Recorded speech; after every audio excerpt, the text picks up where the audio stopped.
The 160th installment of the Kirby on Sports podcast. We are pleased to be back with you, bringing you another episode of the Kirby on Sports podcast. Hey, we got a lot to touch on today. We're going to discuss the Chiefs and the Chargers, the Dolphins comeback over the Ravens. Then we have a segment, Who Makes It In? And then to wrap up the show, we have the Hurry Up Offense. As always, big thanks to our sponsors, PM Plus Reserves, Shenandoah Primitives, Dr. Day Leadership Corporation, Mark Francis with Icon Real Estate, and brand new sponsor of the Kirby on Sports podcast, Barrett Pest and Termite Services. Contact them today, 540-662-5805, or visit their website, www.barrettpest-termite.com. Without our sponsor support, we would not be where we are today. So thank you very much to all of our sponsors I just mentioned. All right, folks, it's time for another edition of the Kirby on Sports podcast. It kicks off right now.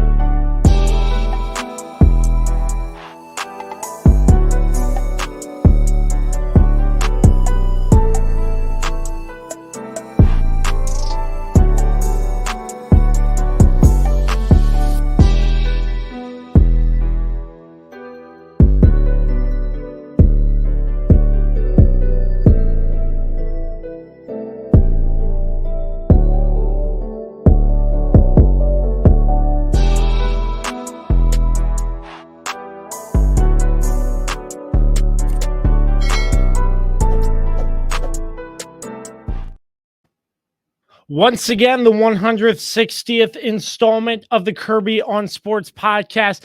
Unfortunately, Dan cannot be with us today, but we do have the Swiss Army knife, Carlos Martinez. Carlos, good evening, my friend. The champions, the division champs are still the division champs on both sides. Well, Carlos, for the record, you did say that Dallas was going to get absolutely annihilated. I did, as did not. most people. You fooled yourself, bud.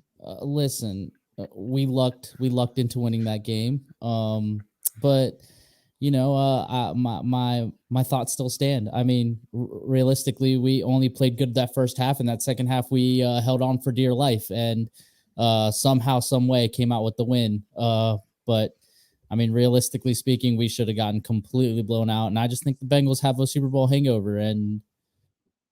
But I'm also that Cowboys defense, man, they are not to be messed with. And I've been saying that all along.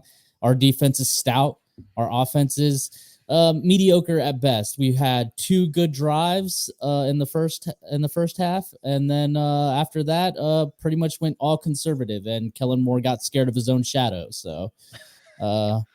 Shout out to Brett Maher for not being Greg Zuerlein and not making me have a heart attack every single kick. I believe in Brett Maher. So, shout out to Dallas getting the win. But, I mean, my hopes for the season are still not the best. Absolutely. Well, let's get right into another team you support, the Kansas City Chiefs. Thursday night football as the Chiefs defeat the Chargers. Hold on. Thursday night football at the home of the Chiefs. Well, I'll tell you first and foremost, that paint scheme for their anniversary looked pretty sick. I enjoyed it. I enjoyed the field design. Yeah, I mean, it looked very, very retro style, if you get what I'm saying. Well, that's what it was. It was retro. Yeah. It looked pretty cool. But this was a game, Carlos, where it looked like the Chargers were leading for most of this game, and the Chiefs came back and won. But towards the end of this game, Justin Herbert gets an absolute beating. I'm not sure what his status is as of right now, but it is a rib injury. It is day-to-day, last I checked.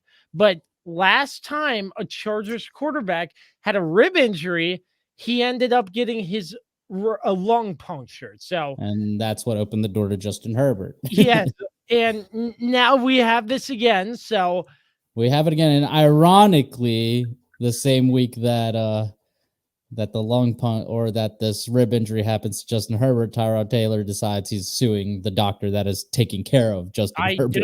I don't blame him. I don't I blame mean, him. he should have done this a while ago. I don't know why he waited this long, but you know.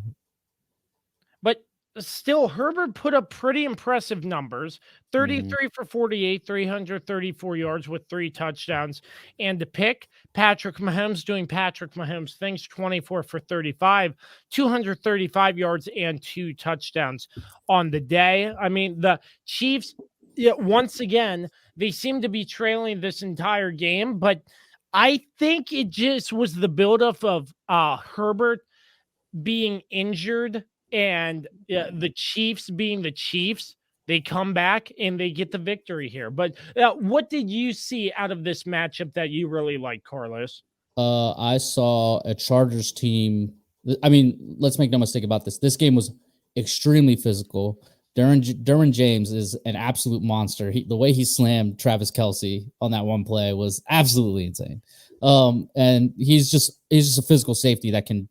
He's one of the few guys that can like nullify Travis Kelce, because not a lot of players can do that, and he pretty much contained Travis Kelce for most of the game. Listen, honestly, the Chargers were the better team. They really realistically should have won. The game should have. I mean, that Asante Samuel Jr. pick that was called not a pick, in my opinion, was an interception. I mean, he had his hands under it. Sure, the ball touched the ground, but he had full control of it, in my opinion. I say that was an interception. The game should have really ended there. It didn't, of course. And then, of course, Patrick Mahomes made them pay. Next play over, I believe it was, he throws the long bomb touchdown. And I mean, listen, the Chiefs doing Chiefs things. That defense definitely stepped up in the second half, because in that first half they were struggling to stop Justin Herbert. And I mean,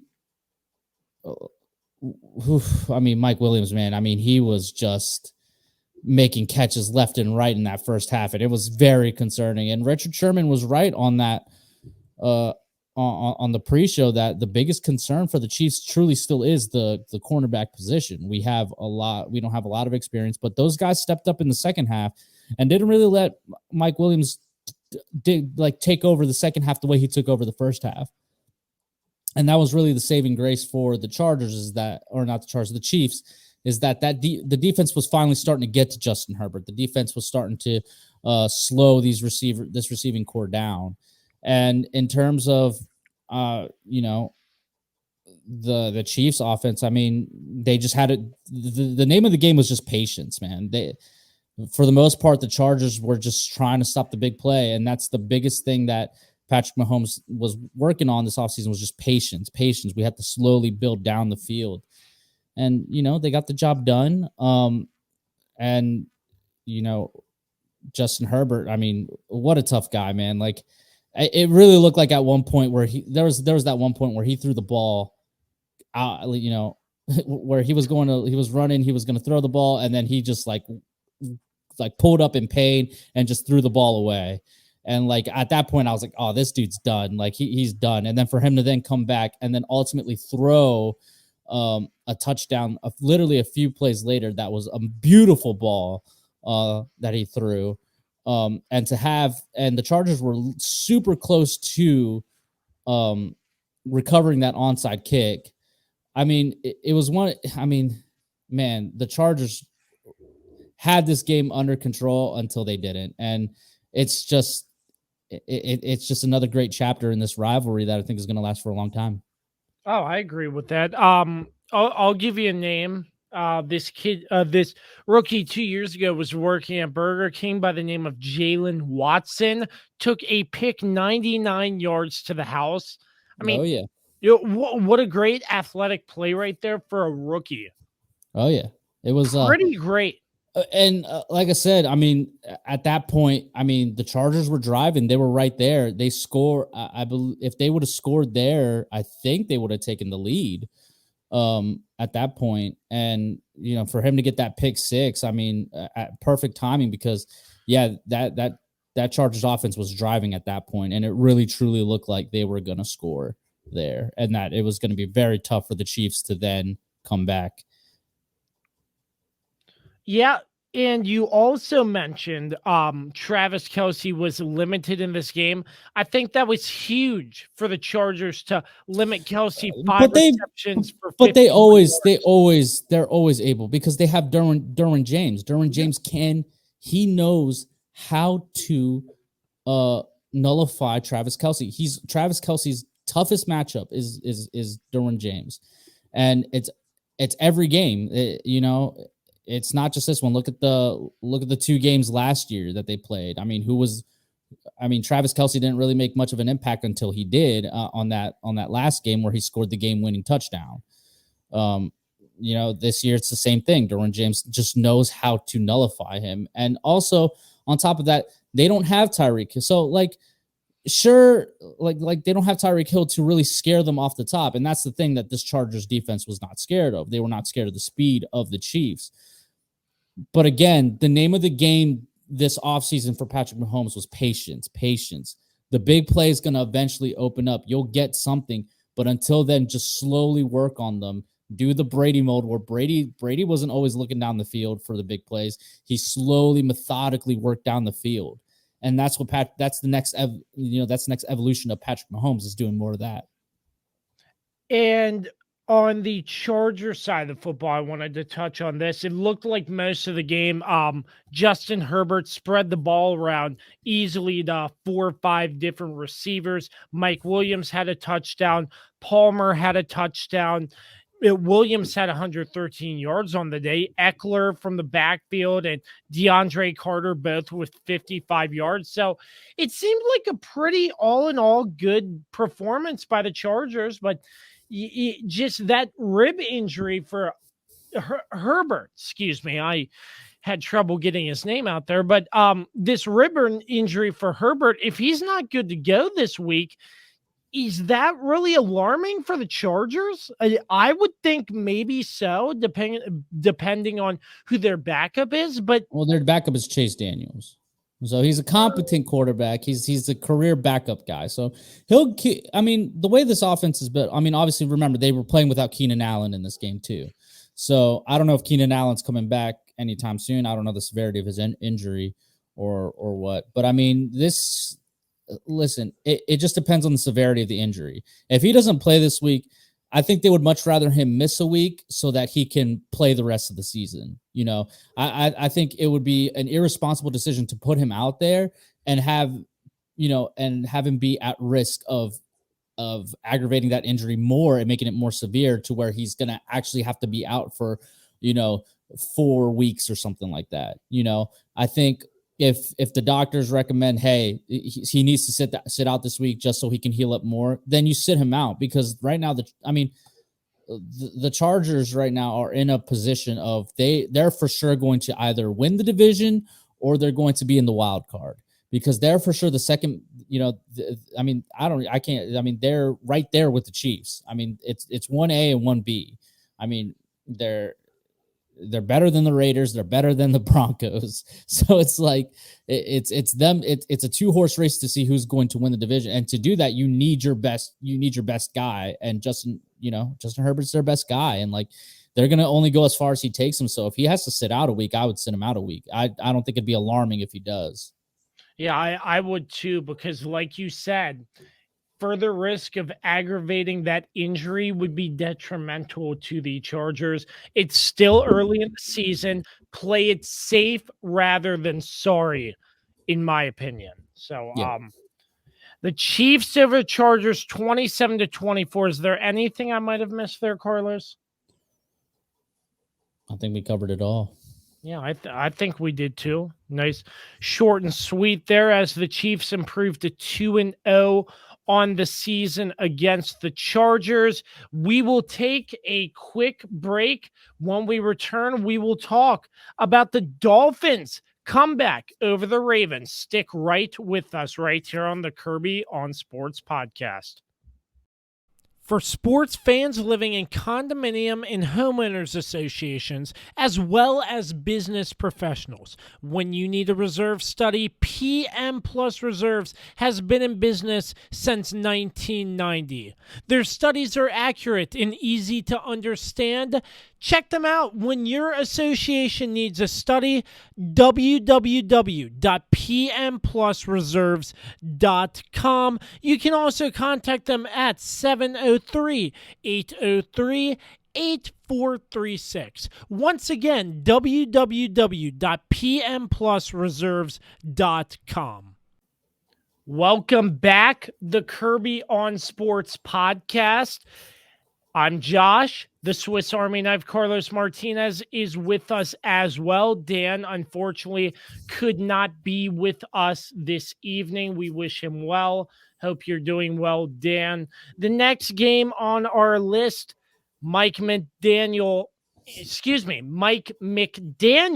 and the Miami Dolphins improved to 2-0 after a thriller in Baltimore. And Dan probably would have a lot of choice words to say about this game. Which is why we chose the game, because we wanted to hear what he would say. But unfortunately, he was not able to make it.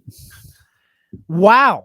All I can say is, wow, the Ravens come up to this huge lead and the Dolphins come back. And I mean, where to start with this?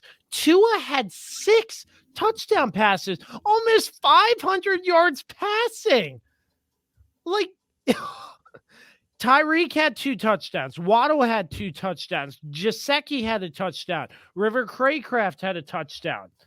Hill almost had 200 yards receiving. I mean, looking at the stats here, high scoring, high flying game, Carlos. Yeah, and a game where the Ravens should have won this game. Like, there's no reason why the Dolphins were able to come back. I mean, I think the Dolphins, obviously, they were the underdogs in this game. Nobody would have thought, if I were to tell you 3 weeks in that the Dolphins would be 2-0, would you believe me? You probably wouldn't. I wouldn't believe myself, but I mean, think, maybe not. I mean, I had the Ravens winning this game. But I did too. I mean, it does not necessarily surprise me that they won, because I mean, they built this team to be able to do stuff like this. Yeah. So, I mean, it's just that Baltimore defense is just a rough showing, man. Like, your quarterback balls out. You know, you guys are up by 21 points going into the fourth quarter.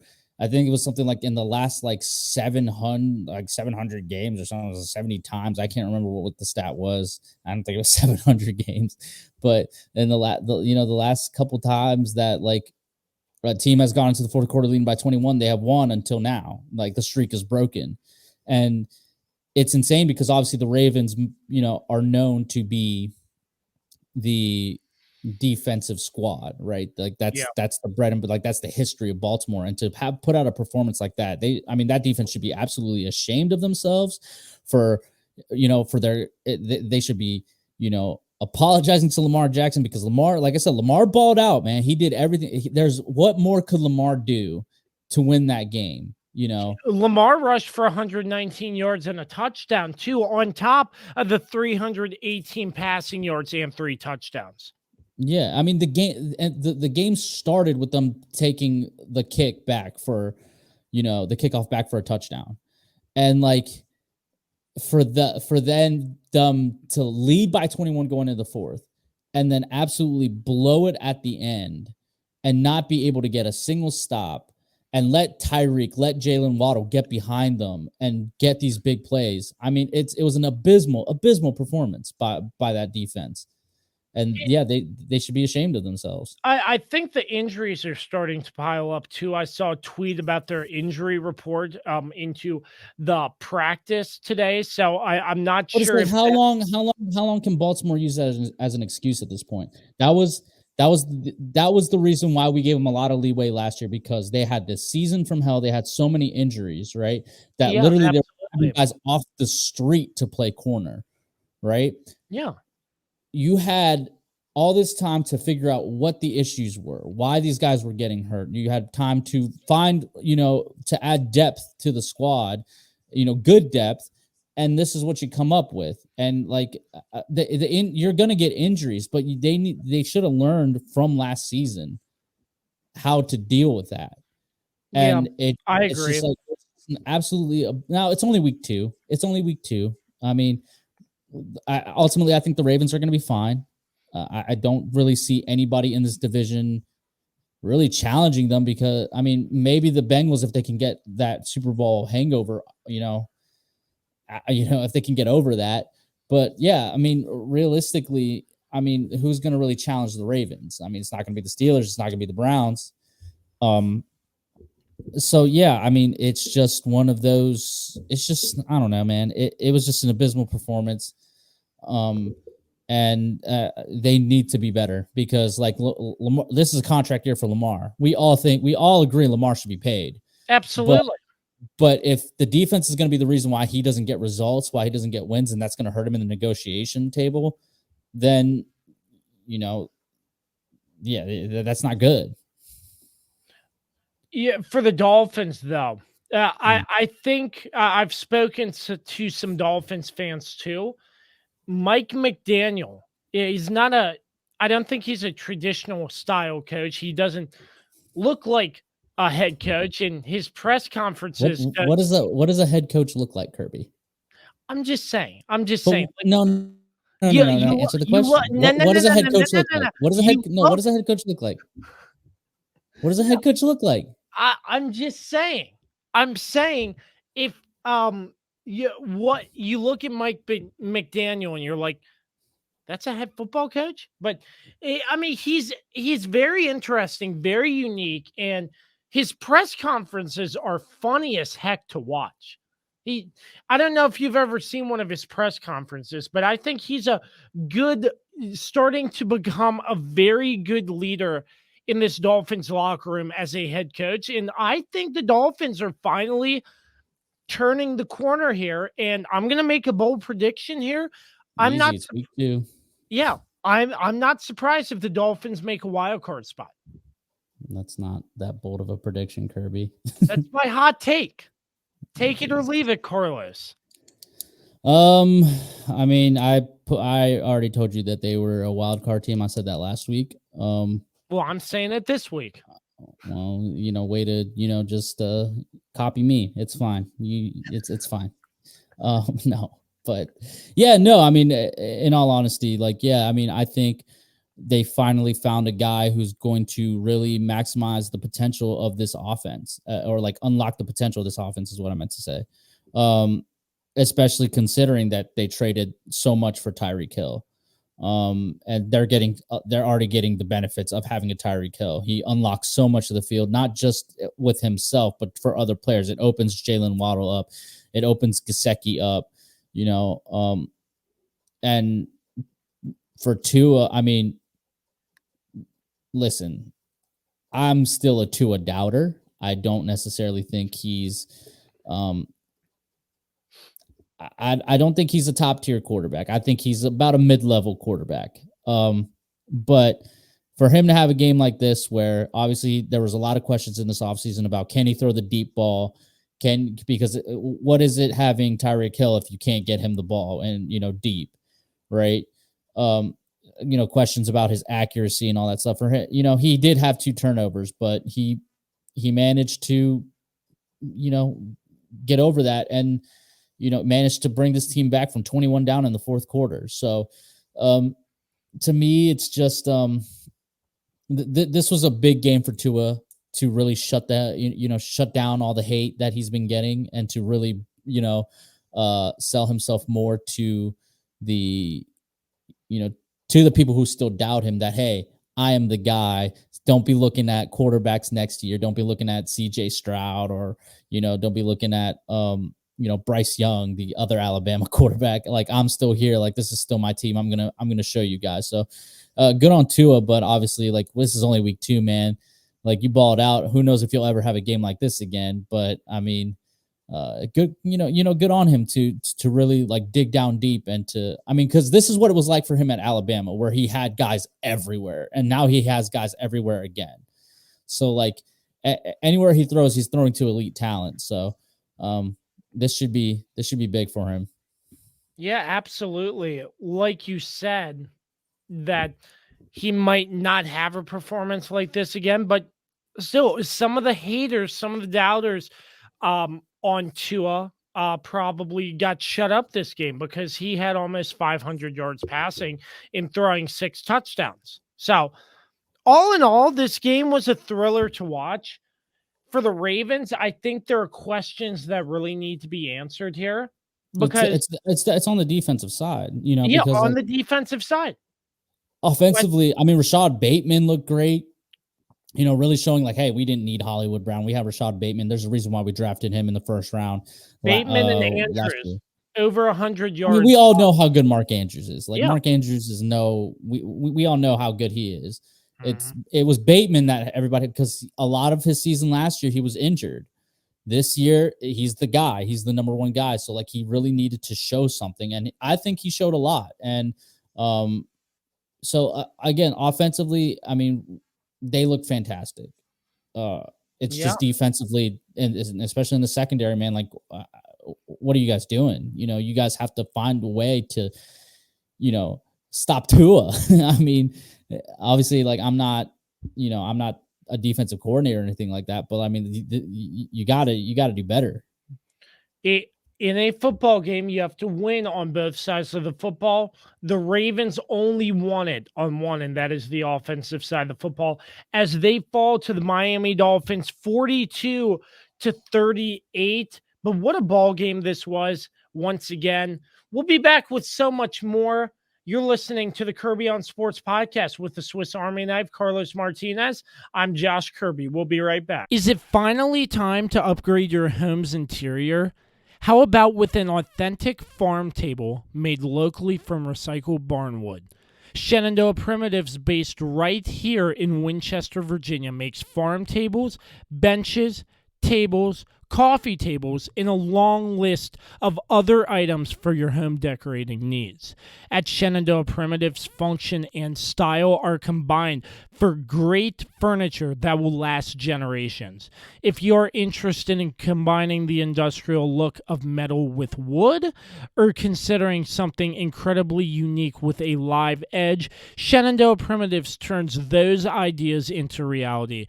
Thinking about a mirror, wine rack, or other accent piece for your home, Shenandoah Primitives can assist with that as well. As a local small business, Shenandoah Primitives is happy to work with each client for a custom design or schedule an appointment to come out and view current inventory.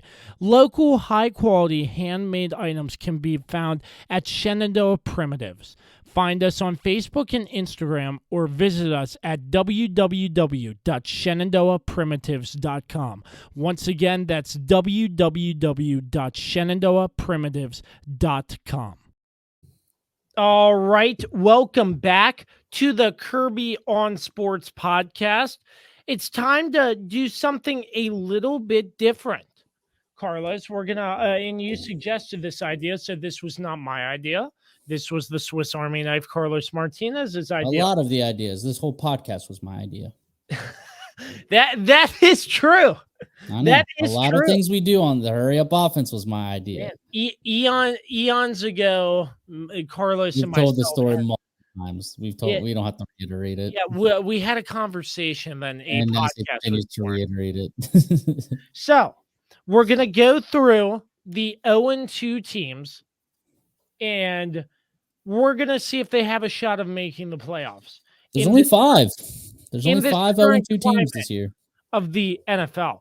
But there are winless teams, as in the Colts, who had a loss and a tie. Are we Are you? including them or not? No, because I think the stat is only for 0-2 teams. They have an 11% chance. A tie is better than a loss still. Yeah, that's in true. in terms of its tiebreakers. So, yeah, we're only going with the 0-2 teams. So that only leaves us with 5 options. Where do we start here? Well, let's start with Atlanta. Atlanta, we do. 0-2. They're playing the Seahawks this week. Not that it really matters the opponent in this segment. Well, I guess it matters. Well, I mean, I was thinking about that too, whether we should add. I think it matters just because like then we can also predict, are they going to get a win this week? Yeah. So the Falcons, obviously, you look, they have Marcus Mariota. They traded Matt Ryan. If we look at the stats from they don't have any Calvin Ridley because he's suspended for the season. Yep, bet on himself. We all know. They had a decent game against the Rams. I mean, yeah, decent. They made a comeback. I mean, they made a comeback. Then they pretty much should have won that game, but their kicker missed a couple field goals. Yeah. I'm gonna say just based off. I'm gonna say no, in my opinion. I just don't think they have the team to do it. I don't think they have a complete football team to make it to the playoffs. I feel like they're going to win a couple games here or there. They're going to get some good experience, but obviously I just don't think this team is 100% there yet. Yeah, I think they're still trying to figure out the quarterback because I don't think Marcus Mariota is necessarily going to be the answer long term. I don't know if Desmond Ritter's their long term answer yet because we haven't really seen him play in like an actual NFL game. Yeah, and then of course the Calvin Ridley thing, and then just the dumb decisions that Arthur Smith makes. I mean, what can you say? I mean, I do think they beat the Seahawks though. I do too. I mean, I say they win this week because the Seahawks are not a good team. Yeah. And of course they somehow beat the Broncos, but I blame that more on the Broncos. The Broncos lost it more than Seattle won it. But yeah, I will concur. I do not think the Falcons make the playoffs. All right, that's 1 0-2 team down. Let's go with the Panthers now. Ooh, the Panthers. So we think. I thought, oh man, the Panthers are going to be rejuvenated. They have Baker Mayfield. They're going to look like a star-studded team or something like that, because Baker Mayfield's there. But they just don't. They're okay. So they're 0-2. Yeah. But they've looked good. They're in these games, and they damn near should have won it. They should have won that Cleveland game. They were the much better team than Cleveland at the end. But then, obviously, Cleveland goes down and kicks the game-winning field goal.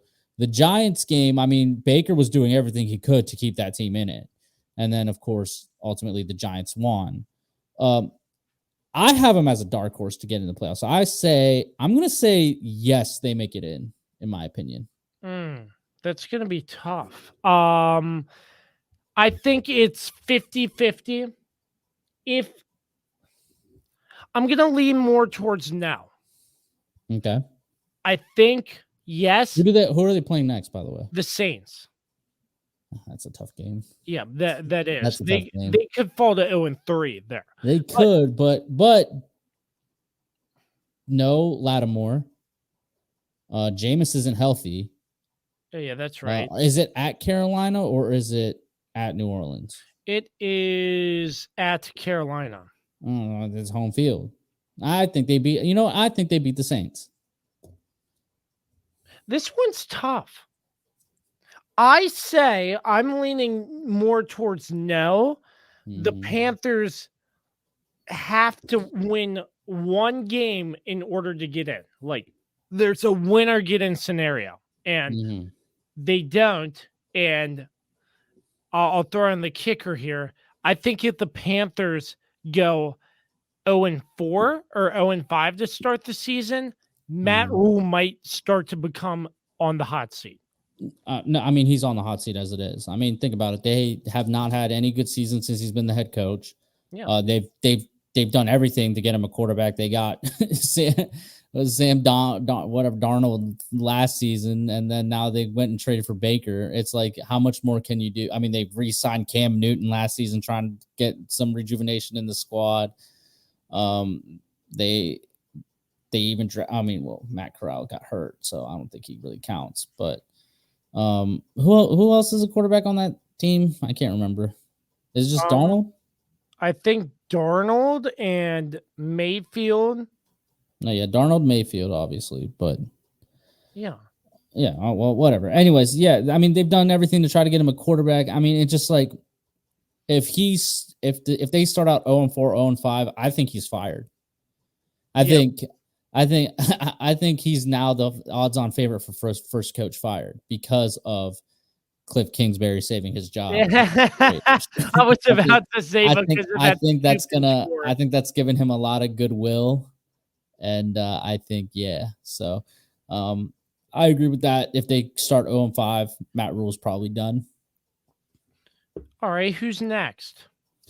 The Cincinnati Bengals. Of course, they lost to my beloved Dallas Cowboys, who I predicted were going to get completely smoked by them, but my defense stepped up and they played fantastic. It's still doom and gloom though, because that offense was abysmal in the second. Well, pretty much from the second quarter on, we were abysmal. So yeah, the Cincinnati Bengals. I'm gonna say. I think this is probably the easiest one. I think they make the playoffs still. I think so too. I think this is just a Super Bowl hangover. They have a lot of talent on that squad, and I just think they've come up on the wrong end of games these first 2 weeks, in my opinion. Yeah, I mean, week 1 is always so crazy, and the way that game went, their long snapper gets hurt, and their backup long snapper just doesn't know what he's doing and completely botches the snaps, and that's what really affected the kicks. And obviously they were in position to win that game. And then this game against Dallas also in it. It's just, man, Michael Parsons is such a game wrecker, and then Diggs making that last that block to stop Jamar Chase and really shutting Jamar Chase down. I mean, really those are impressive performances. But I think the Bengals are too talented of a team. I think when you got obviously Jamar Chase, Joe Burrow, T. Higgins, and and Boyd, and then obviously you got Joe Mixon in the backfield, and I just think there's just way too much talent on this squad for them to not make the playoffs. And that offensive line is eventually gonna figure it out, because when you really think about it, only one of those guys is a starter from last season. That four of those positions are all new guys. Obviously they're veterans, but they still need time to really build cohesion, build communication and all that stuff. And again, when you're facing TJ Watt and Micah Parsons back to back, really hard, really tough to do. So I think it'll be who are they playing this week? They're playing the Jets. So this is the tell game right here. If they completely dominate the Jets, then that means it was just because they were if Joe Burrow doesn't get sacked as many times as he's gotten sacked the past 2 weeks, then we can definitely say, oh, it's because they faced 2 top tier talented pass rushers. And we can say, hey, what else could this offense? If you're facing TJ Watt and Micah Parsons back to back, sacks are expected. Yeah. Yeah, I agree. I think this is their tell game.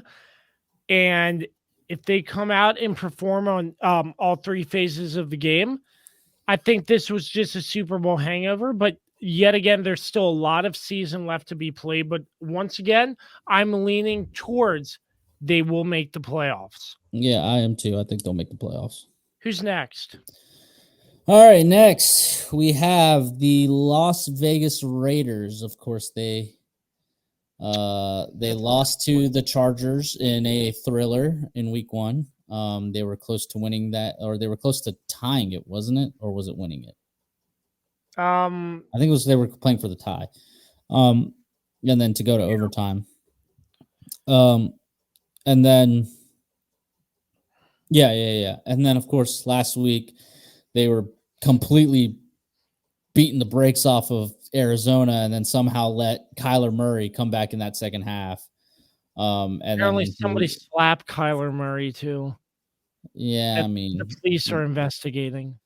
listen, I mean, I don't know. I don't know what to think of that. Part of me is just like, that didn't look that malicious. It looked like he was trying to celebrate with the guy. Then part of me sees, okay, I can see he like kind of comes at him. I don't know. It's a weird situation. The legal process will figure that whole thing out. Anyways, but yeah, they completely screwed the pooch and let Kyler Murray make a incredible comeback. 2-point conversions. 1 2-point conversion went for like, what was it, 28 seconds, and he ran for like 42 yards just running around trying to find somebody open. It was the longest 2-point conversion play. And then that second one, finding AJ Green, somehow finding him in the back of the end zone. To force overtime there. Yeah, and then and then the scoop and score. Yes, and then the scoop and score that ended the game. I was actually struggling. I was like, wait, how did that game end again? I couldn't remember. I try to block Kyler Murray out of my mind because I just think he's not a great quarterback. But hey, he played pretty good in that second half. I'll give him his props there. But what do you think? Do you think the Raiders bounce back, make the playoffs again? I mean, obviously they traded a lot for Devontae. They have Josh McDaniels as their head coach now. This is what Derek Carr wanted. Hunter Renfrow, of course, 2 straight back-to-back fumbles to end that to end the game in overtime. Not a great look for him. One of them did look like it was helmet to helmet, so one of them should have been a foul, and the guy should have been disqualified, I guess is how it goes. I don't remember how helmet to helmet works in the NFL. I know in college it's immediate disqualification. But what do you think? Do you think the Raiders make it in, or because I'm not sure. Based on their performance, I'm gonna say they slightly miss. Unfortunately, this Raiders team does look good, but I don't think they have what it takes this year to make it all the way into the playoffs. And I'm not saying I'm saying this year, but I feel like if they build a year or two, they will get in after. But this year, I don't think it's there. I think the problem is they're paying Devontae and they're paying Derek Carr a lot of money. So that is true. I mean, I was just about to bring that up also. And they traded a lot of capital to the Packers for Devontae Adams. I don't know. I think if Derek Carr and Devontae Adams can take over games the way that they're expecting themselves to, I think that they can make the playoffs, but it's just kind of hard considering there's only 3 wild card spots. We're saying Miami is probably going to be a wild card team. You got to think the Chargers are going to be one. So, or the Chargers or the Chiefs are going to be one. I can't just immediately say the Chargers are going to be one because they're neck and neck right now. You gotta. I mean, it'll be very tough to decide. So I'm gonna lean no that they're not gonna make it in. Also, in this week, the Raiders are facing the 0-2 Tennessee Titans, who's our last team that we're talking about. It's a shock to see the Titans fall to 0-2. Well, I honestly think so. It's a shock, but do we think Tannehill is the same Ryan Tannehill? Do we think this Titans team who is not far removed from the postseason is what's going on with that? I mean, I think there are questions that need to be answered for this Tennessee Titans team, and I'm worried that this team might miss the playoffs this year. I mean, the AFC South is so wide open. And it's so wide open as well. It's so wide open. That's the toughest division to really think. I mean, to think last year they were like the number 1 seed. They were like there were a lot of people's favorites, Derrick Henry, and then they got Julio. They had AJ Brown. I mean, Tannehill was there. They had they had tried to fix that defense a little bit to make it a little tougher because the season before they were kind of just weak on the defensive side. I don't know, man. I mean, this is a tough one. I would say, I mean, they got completely demolished by the Bills. That's not a good look. Losing to the Giants, I mean, that's not the greatest thing. I mean, it's the Giants we're still talking about here. This team should be a little better than them, but I don't know. Maybe they've just gotten rid of too much talent, and they're trying to rely too much on Derrick Henry, which, I mean, honestly, he doesn't really make an impact at the beginning of the season, to be completely honest. He normally comes on later in the year. Yeah, I'm not sure why they don't use Henry more. It's just one of those things where, like, as the season goes on, they start to rely on him more and more because, you know, obviously there's a lot of wear and tear at that point. By the end of the season, it's colder, so the hits, his aggressive style just is a lot harder. That's just how his career has always been. He comes on later in the year where he starts to really, like, impose his will on the league. I don't know, man. I don't know if Ryan Tannehill's time has passed. I don't know.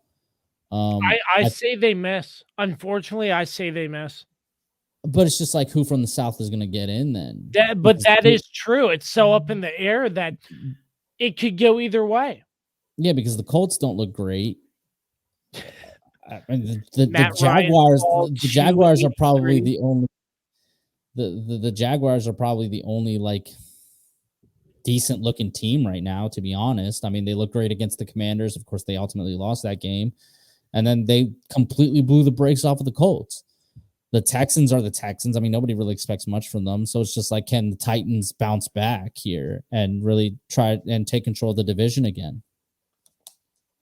We'll just have to wait and see. Once again, the 0-2 teams we thought we think who can make it into the playoffs and who we think will not make it into the playoffs. Coming up next, we have the Hurry Up Offense. You don't want to miss it right here on the Kirby on Sports podcast. Hey, sports fans. Thank you for listening to and supporting the Kirby on Sports podcast with founder and host Josh Kirby, along with lead contributor Dan Dembski. Like, subscribe, and give them a 5-star rating wherever you get your podcast from. My name is Dr. Dave Miles, founder of Dr. Dave Leadership Corporation. Our company helps leaders build engaged and productive teams.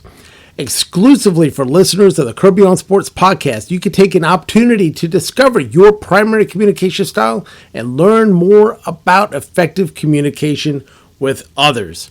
Text Kirby to 757-903-0743 for your free copy of the Working From Home Communication Assessment, where you'll learn your primary communication style, how to better communicate with others not like you, and tips on working remotely based on your personal communication style.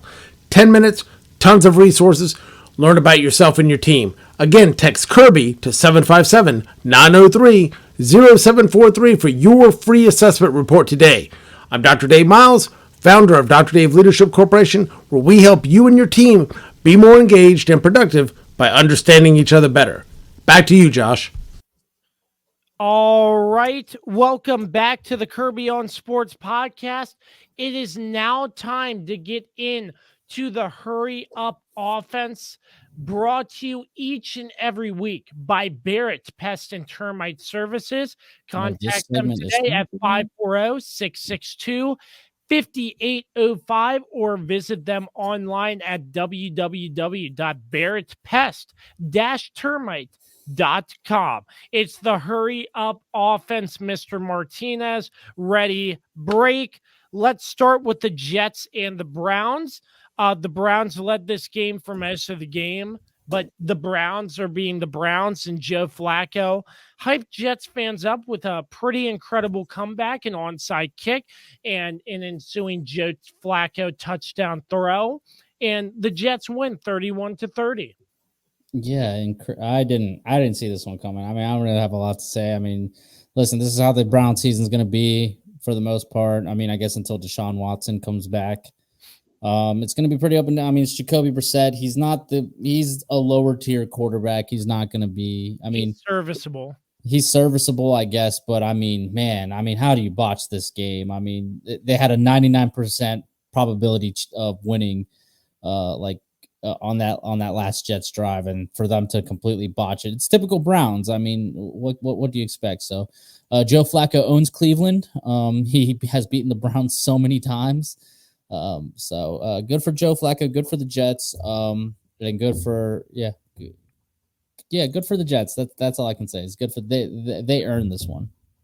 The Jaguars blanked the Colts 24-0. Not a good outing for Matt Ryan as he threw 3 interceptions in this game, and the rushing attack for the Colts was not there as well. Trevor Lawrence managed to throw 2 touchdowns, and James Robinson on the ground for another touchdown, as well as the Jaguars defeat the Colts 24-0.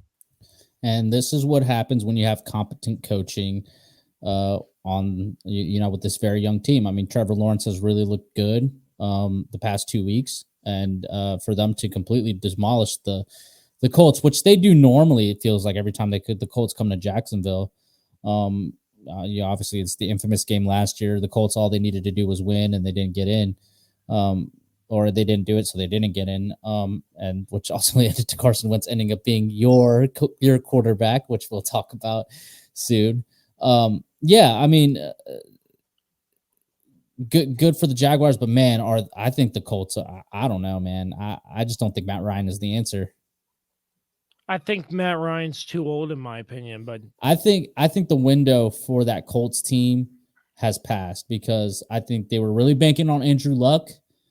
And of course, when he retired, he just kind of threw this whole franchise for a loop, trying to find the quarterback who was going to be the one to lead them. And I think that window that they had there, where all they needed was a good quarterback, had passed them by. And I think it's kind of closed now, because I just don't think they have. They just can't find the guy. They keep going for these veteran guys that just don't work out.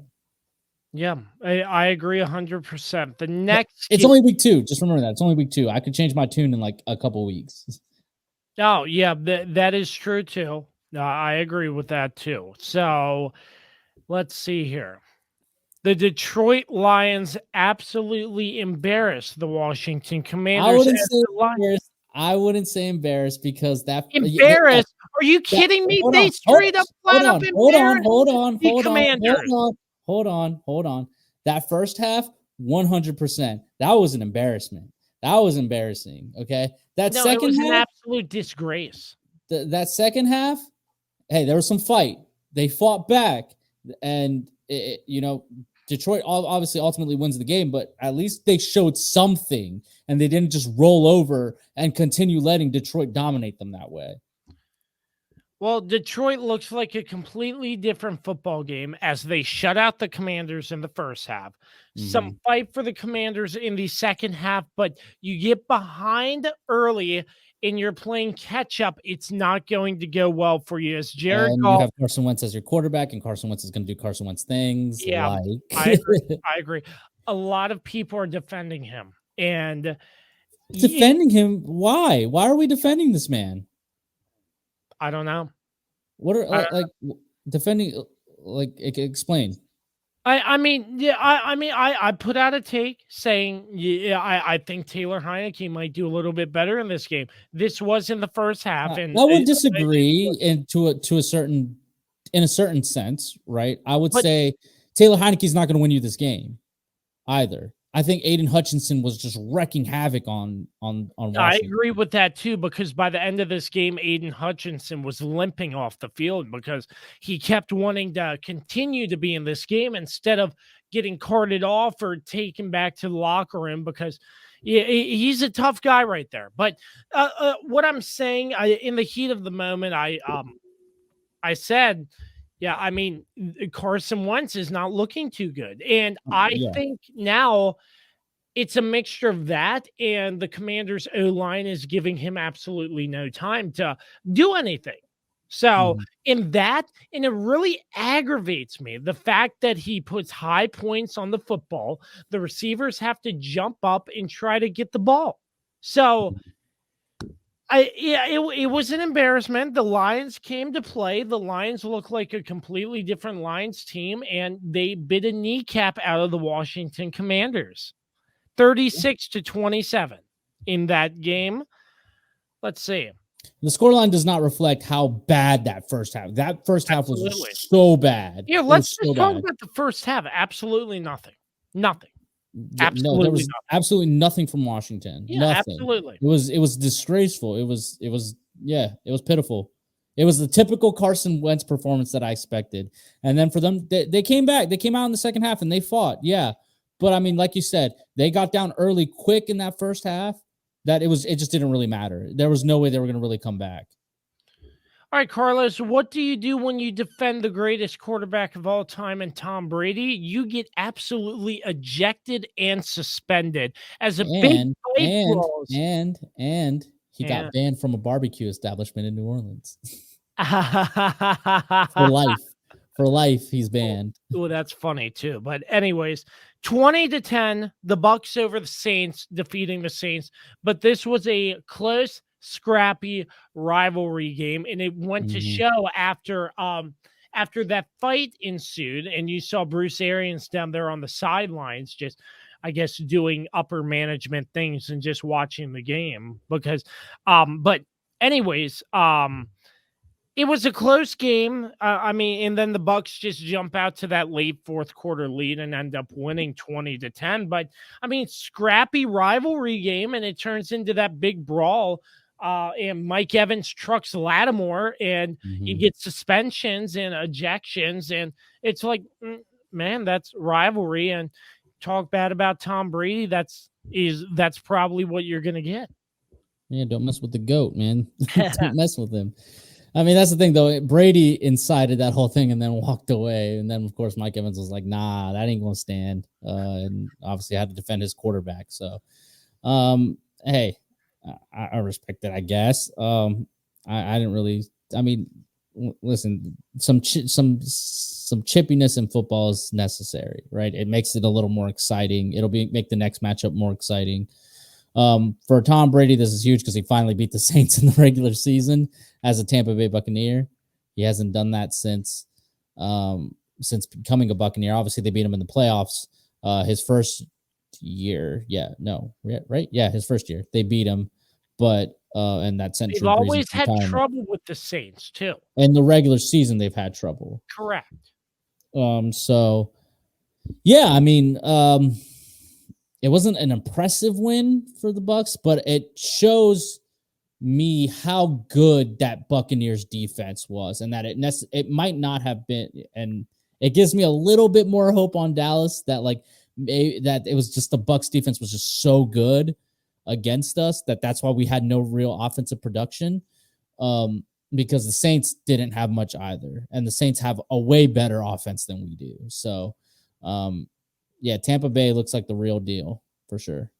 Defensively, offensively, they're kind of struggling right now. Yeah, I agree. The defense stepped up big. The Saints, with Jameis healthy, does this game sort of change? I'm not really sure, but I'm not either.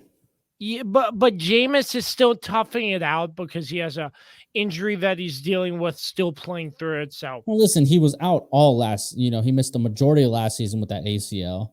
yeah. I mean, if he's able to play, he's going to play. But at the same time, how is it worth it if you're going to be a detriment to your team? I just think the Tampa Bay defense was just good, right? And they were able to really contain New Orleans' weapons. It'll be interesting to see how it goes next week for New Orleans and to see how that all goes down. Yeah, that's going to be very interesting for sure. The Giants defeat the Panthers 19-16. The Giants are 2-0. That's sort of surprising to see. They're tied with the Eagles to lead. Who had the Giants going? I had them going 0-2. Yeah, I'm not sure. I think Coach Daboll's instilling some confidence in this team, and putting together a good franchise, and they're just rallying around each other. And so far, it has worked. I'm not sure. I think the thing that has really, changed the fortunes of the Giants is the reemergence of Saquon Barkley, because he's been pretty much absent the past 2 seasons, and the last couple games he's really put a lot of faith and trust in him, because when he was coming out of college, he was known as the generational talent guy. There was no running back like him. Of course, I always argued Ezekiel Elliott was kind of the same mold at the time. Obviously, Zeke isn't the same anymore, but I believe that they were kind of the same archetype. They did a lot of the same things. But I think the reemergence of him and just I think that's the biggest thing. And of course, Brian Daboll just establishing a winning culture and like a team culture has really helped this team. But I also kind of think it's a little fluky that they're definitely a fluky 2-0. Yeah, I agree with that too. I think they're the Carolina Panthers. Set right. Yes, they're definitely the Carolina. I mean, they still have Daniel Jones at quarterback. Daniel Jones has tried so hard to lose some of these games. But I mean, don't forget the Panthers last year. They start out 4-0. They run against the Dallas. They go up against Dallas. Dallas completely annihilates them, and they were never the same. I think it'll be interesting to see how it goes this week, because they are facing Cooper Rush and the Dallas offense on Monday Night Football at home. It'll be interesting to see if they can continue this run that they're on, or if Dallas's defense is going to stop them and really shut the game down. All right. The Patriots avoid an 0-2 start by defeating the Steelers 17-14. I mean, Mitch Trubisky was not good in this game. Mitch Trubisky was not good. Yeah. And I think we can just accept the fact that he's just not a good quarterback. He's not a starting quarterback. I mean, I think this was a matchup between 2 average teams, and the Patriots just outcoached the Steelers. That's just what I think in this game. Yeah, I guess you could say that way. But I mean, again, when you're at home and your home crowd is already chanting for the rookie, who they've said unequivocally, hey, he's not playing this season. This is Mitch Trubisky's team. Kenny Pickett is just going to sit back. He's going to learn this season. It'll eventually become his team, but right now this is Mitch Trubisky's team. So basically, if they pull Mitch Trubisky out, they're not putting Kenny Pickett in. They're going to put Mason Rudolph in because he's technically the backup. So, but for the fans in Pittsburgh to already be chanting for Kenny Pickett, and it's only week 2, it shows how bad Mitch Trubisky can't get the ball to Pittsburgh's great receivers. He can't get it to them, and that's going to be an issue this season. And as for the Patriots, I mean, listen, it's the same old thing. They just don't really have a lot of offensive weapons, but hey, they got the job done. Absolutely. Let's talk about it. Here's a game that we really have to dive into a little bit. Unfortunately, Trey Lance's season ends off an ankle injury, and Jimmy G comes back. He saves the day.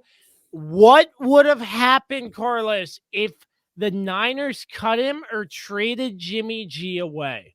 Well, I'm just saying that right now. He can still play football. Oh, yeah. No, let's look here, because, yes, they did play the Seahawks. They aren't that good this year so far. But still, Jimmy G came out in this game, and he threw for a touchdown, 154 yards. Listen, a lot of people are actually very happy that Jimmy G is the quarterback and are very high on the 49ers now that Jimmy G is back. I think it was clear to all of us.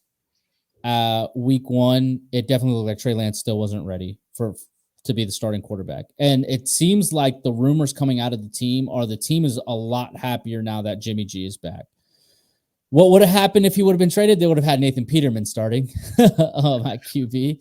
But yeah, no, I mean, now they look like geniuses restructuring his contract and keeping him around. Now they look super smart. They made the right play. And for Trey Lance, man, my heart goes out to the kid. Listen, I mean, obviously during the COVID year, Dak Prescott broke his ankle the same kind of way.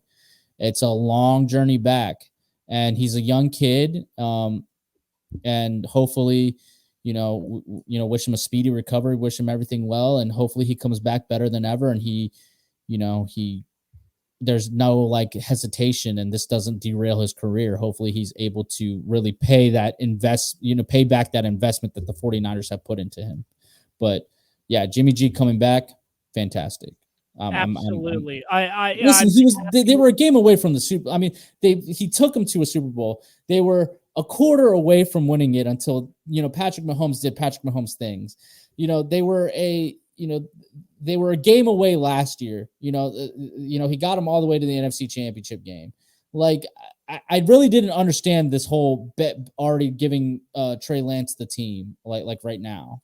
Yeah, it made no sense to me. But yeah, we probably will never know. But the Rams defeating the Falcons 31-27. We touched on this earlier. The Falcons kind of came back, but the Rams defeating the Falcons 31-27. Yeah, I don't know, man. The Rams are really looking like they have a really bad Super Bowl hangover because they're struggling. I mean, this is a game they should have completely dominated in, but they're kind of struggling to really. They're not using the running attack very well at all. I'll tell you that. A lot of people drafted Cam Akers. They were very excited about Cam Akers this season. He's been non-existent. 65 total rushing yards. That's not going to win you a football game most of the time. And yes, Cooper Kupp is doing Cooper Kupp things with 2 touchdowns. Robinson with an additional touchdown as well. But still, you can't always rely on that. I don't understand why they're shying. No, you definitely need you need a running game. And again, but I just don't think I don't understand why people got super high on Cam Akers. I never saw it. I've never seen what the hype on Cam Akers is. I just don't think they have a good running back on the Rams. That's going to be the guy that's going to like really, they don't have a guy who's going to get them consistently like 100 yards every game. Yeah, I don't understand. I did not see the hype in him either, but for the most part, we touched on it again. But the Falcons, they did decent. I mean, I don't really have much to say on this besides Mariota did decent. He did throw 2 interceptions. Drake London had a touchdown. I'm not really sure if it was the Falcons trying to win this game or the Rams just trying to blow the lead here. You get what I'm saying? Yeah. I'm following. So. I mean, I don't know. I don't know either. I mean, it's just to me, the Rams just don't. They're obviously not the same team as they were last year. Absolutely, I agree 100% there. Moving on, the Broncos defeating the Texans 16-9. Unbelievable, man. It seemed like a funny game. Yo, listen, Russell Wilson, and I've been seeing this for a long time. Pass or run. Let's call it out. It's look, Russ has not looked like Russell Wilson for the past like 3 seasons. And for some reason, he still gets all this hype. I don't understand it. And I also blame Nathaniel Hackett. Nathaniel Hackett has been terrible at his job as a head coach. And the fact that he's constantly coming out and admitting that he needs to do better is not a good look. Yeah, right. I agree. Like, you're the head coach. You should already know you need to make these decisions on the fly. You need to be able to make these decisions on the fly, and you need to make them quick. You can't get delay of games on field goal attempts, because you're sitting there debating, do I want to go for it or do I want to go for the points? No, you have to know immediately. You have to be like, all right, we're going for the points. All right, we're going for it. And you have to live with the decision. I mean, time management's terrible. And I mean, to only win by, 16-9? To only win by a touchdown is against the Texans when your team is clearly better. Now, of course, I think Jerry Jeudy got hurt in this game. But yeah, to only win by, I mean, it's disgraceful. And to lose to the way you lost to the Seahawks. I mean, this team should be realistic. I mean, this team should have been 2-0, but here they are at 1-1, but they barely got to 1-1. Yeah. I'm not sure, but they barely got it there. The Broncos over the Texans 16-9. The Cardinals, we touched on them before, coming back, defeating the Raiders, 2 costly fumbles, I one think we talked scoop about that and game enough earlier. I think we can skip this one. scoop and score for the win. Kyler Murray gets hit in the face and criminal charges might be proceeding. Who knows? Cowboys over the Bengals 20-17. The defense stepped up big. Dallas's offense, not that much. Cooper Rush, I think he's a serviceable backup. We'll see. We'll see. Hey, We'll see. We've only seen him one game last year against Minnesota, which, I mean, come on. We'll talk about them in a second. And, and we saw him, here. I still don't have enough of a track record to really say whether he's a good backup quarterback. I just don't know yet. But I'm very confident in our defense to keep us in games. It's just a matter of, can Cooper Rush and this Dallas offense get going? We had 2 good drives, and we had the 2 touchdowns and then the field goal at the end. Other than that, Kellen Moore got scared of his own shadow and decided to go conservative. And it's getting very frustrating that for some reason he can throw the ball around a couple, for a couple drives, and then all of a sudden he doesn't want to do anything crazy anymore and just is too scared to do anything. It's like, come on, like let's go for the kill shot here. We lingered around and we let the Bengals get in, but luckily we have a guy named Micah Parsons. Luckily we have a guy named Trayvon Diggs who kept us in the game, and just that whole defense entirely was stout. Yeah, I agree with that. The defense really stepped up big in the Cowboys' victory over the Bengals 20-17. Rivalry on Sunday Night Football. The Packers rebound, defeating the Bears 27-10. Well, I stayed up till probably halftime. I realized Aaron Rodgers and the Packers are doing Aaron Rodgers and the Packers what they do best. And I was like, I think it's time to go to bed. And obviously 27-10. Justin Fields only 70 yards passing. I'm not sure. Not a lot of good came out of this Bears team in this game. Yeah, I didn't really. I'm going to be 100% honest. I only watched like maybe 5 minutes of this game, and then I was like, all right, I need to watch the new Game of Thrones episode. So I watched House of the Dragon instead. So I don't know. I don't care. All I know is that the Packers won. The Bills taking care of business on Monday Night Football against the Titans 41-7, and the Eagles defeating the Vikings 24-7. Kirk Cousins only knows how to throw to Darius Slay, apparently. Yeah, not a great performance by Kirk Cousins, man. He's the one thing that is going to hold this Vikings team back, because he can have, like I've said before, he can have games that are great where he looks like he's he's top level quarterback. And then he has games like this, and he's just super inconsistent. That's the Kirk Cousins experience. It's a roller coaster ride, and you know it better than most because you had him as your quarterback for a few years. It's very up and down, and it's incredible to me that Minnesota still somehow believes in this man when he has shown absolutely 100% nothing to warrant your faith. When you have weapons like Justin Jefferson and Adam Thielen, and you have Cook in your backfield, I mean, you should be doing so much more. And the fact that he's sitting there throwing these dumb errant passes and getting them intercepted by Slay like twice, like back to back. Like I swear, like I looked away from it, like he threw a pick. The Eagles offense came out, did their thing, and I felt like I looked away for a second. Next thing you know, he's throwing another pick, and I'm like, what the hell? Yeah, interesting for sure. I think Kirk Cousins really needs to. Yeah, I don't know. We've talked about it before. He's pulled the ultimate robbery on the Vikings. Now, to the Eagles, though, great offensive performance. I still don't believe in good old Jalen Hurts. It's still early. It's only week 2, and people are already like, "Oh, are they the favorite?" I'm like, no, like it's week 2. It was a bad performance by the Vikings all around. In my opinion, also, I think Kirk Cousins was definitely a major issue, but I think the defense also did not play great. It's week 2. They've only faced let's see what happens when they face like an actual top tier team, and then we can make our assessments. Absolutely. This was the hurry up offense once Oh, again. we didn't really touch on the Titans Bills, Oh, but yes.